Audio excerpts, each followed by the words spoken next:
أعوذ بالله من الشيطان الرجيم بسم الله الرحمن الرحيم قاف ألف زبر قا زبر بن পাশে খেয়ালি লিপ থাকলে আগে লিপ টানতে হবে ক লাম দাল পেশ লুদে দালে কলকলা করতে হবে ক লুদে আইন পেশ উ ক লুদু লাম সাবুল্লাহ নুন আলিফ জবর না এখানে টানতে হবে এক আলিফ লানা قالوا ادع لنا رب زبر رب زبر بربك زبر كربك يا পেশ ইউবা ইয়া জবর বাই ইউবাই ইয়া গিয়ে নুনকে ধরবে না লামকে ধরবে নুনের জজম এবং লামে তাসদীদ যদি এমন থাকে তাহলে তাসদীদকে ধরতে হবে ইয়া লামসের ইল লামসাবুল্লাহ ইউবাইয়িল্লাহ নুন আলিফ জবর না এখানে আগে টানতে হবে লানা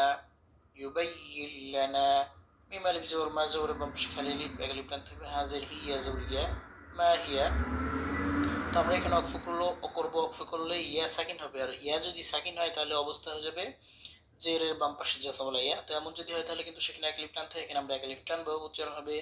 মাহি। জিনিসটা আবার বলছি, অক্ফর সময় কিন্তু যে হরফের পরে অক্ফ করা হয় সে হরফটি সাকিন হয়। তো আমরা এখানে অক্ফ করব তো ইয়া সাকিন হবে, আর ইয়া যদি সাকিন হয় তাহলে তার এই পাশে কিন্তু জের, আর জেরের বাম পাশে জাসাওয়ালা ইয়া থাকলে এক লিফ টানতে হয়, এই জন্য টানতেছি এখানে। قالوا ادع لنا ربك يبين لنا ما هي قاف الف زبر قا زبر بابش كالي بقلب تنتبه قال مسبلا قال ألف نون زير إن نون سبنا إن نون تشديد قلنا واجب قلنا هاول تبشوا قلب تنتبه إنه قال إنه ইয়া জবর ইয়া কফ পেশকু পেশের বাম পাশে জাজওয়ালা ওয়াও থাকলে ক্লিপ টেনে পড়তে হয়, আমরা এখানে ক্লিপ টানবো লাম পেশলু ইয়াকুলু قال إنه يقول ألف نون زير إن নুনে তাসদীদ গুণা করতে হবে, গুণাটির নাম ওয়াজিব গুণা, নুন জবর না ইন্না হা লিফ জবর হা এখানে ক্লিপ টানতে হবে ইন্নাহা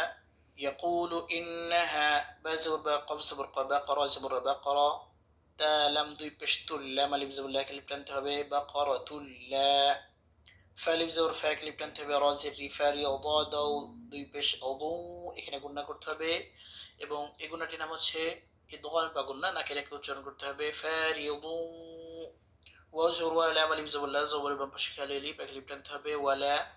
বা কাফ জের বিক র দুই পেশ রন বিকরুন। এখানে আমরা অক্ফ করব, এখানে অক্ফ করলে র সাকিন হবে, কাফও কিন্তু সাকিন উচ্চারণ হবে বিক, ক্যাফে এবং রতে সাকিন করে উচ্চারণ করতে হবে। আবার বলছি, আপনি একটু খেয়াল করেন ওয়ালা বিক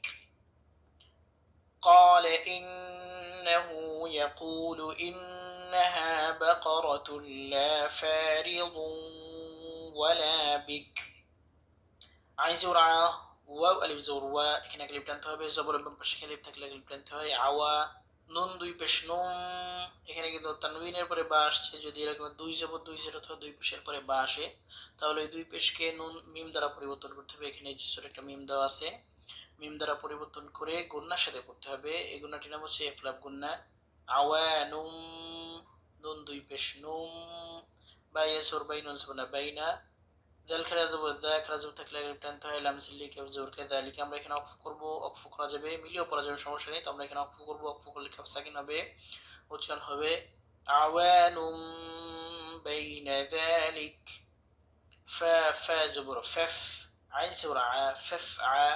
লাম ও পেশলু এক লিপ টানতে হবে ফাফ আলু মিম আলিফ জবর মা এক লিপ টানতে হবে তা হামজা পেশতু সম্মিলিত দর্শক এখানে কিন্তু দুইটা হরফ অ এবং হামজা এমন থাকলে উপরের হরফকে ধরতে হয়, তো আমরা উপরে আছে হামজা সেটাকে ধরেছি মা তু মিম জবর মা রাও পেশে বাম পেশে যা সওয়াল ওয়াও টেনে পড়তে হবে নুন জবর না তু মারুনা অক্ফ সময় নুন সাকিন হবে এবং এখানে তিন লম্বা করতে হবে, উচ্চারণ হবে فافعلوا ما تؤمرون